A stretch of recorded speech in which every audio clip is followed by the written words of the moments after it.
Dear Diary, today I tried playing with the other kids on the playground, but they wouldn't let me. And I don't know why I feel sad. Dear Diary, school is becoming difficult for me. My parents are very angry at me. I have difficulties waking up in the morning and I get nervous about homework for no reason. Dear Diary, my children are becoming overwhelming and I don't know what to do. I feel like my marriage is falling apart sometimes and I feel like it's my fault. I am at a nursing home all day and there's nothing to do. My family doesn't visit me as much and I feel really alone. Hello Internet. Today I'd like to talk about something that I've never shared before. I have PTSD from sexual assault trauma. I'm depressed. Mental illness is a thing.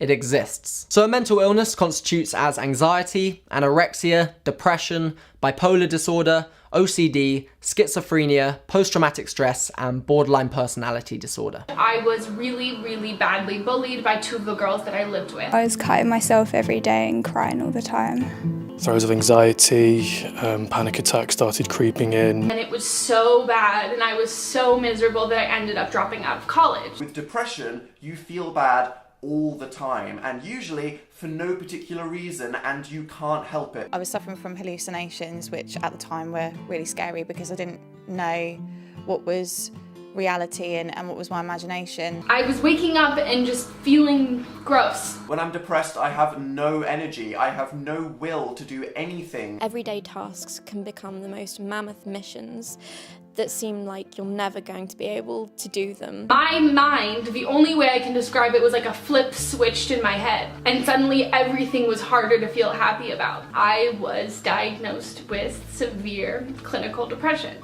Now, if it's a persistent problem in your life that won't go away, that is clinical depression, which is what I've had. Now, why? What caused this? It can be biological, not having enough of these magical happy hormones like serotonin or dopamine, or having a problem with your frontal lobe, or it can be genetic, but it can just as much be psychological or sociological. I'm taking the steps in my life to eliminate relationships and people that weren't helping me. I've been seeing a therapist. It's not the stupid stereotype that I imagined before. Being able to be completely honest about anything with someone that I can trust, who is professionally trained to give advice and help me to understand myself better, has completely transformed my life. One of the hardest things, honestly, is that like other mental illnesses, they're invisible. I just want you to know that you're not alone, because I know I felt so alone. And if you don't have it, you should be glad and learn how to be there for people that do. In fact, 1 in 4 people will experience a mental illness in their lifetime. So if you're not affected by it, then one of your friends and family are. And if you don't know anyone with a mental illness, it's probably because they haven't told you, and they haven't told you because there's a social stigma attached to mental health. From what I've seen, more often than not, people dealing with a mental illness find it harder to deal with the stigma than they do the mental illness itself. And that is crazy because the stigma is created by us. Now, the stigma surrounding mental health isn't surprising at all. I'm not looking forward to the stigma that comes along with it. The word schizo, I think it has a lot of stigma attached to it.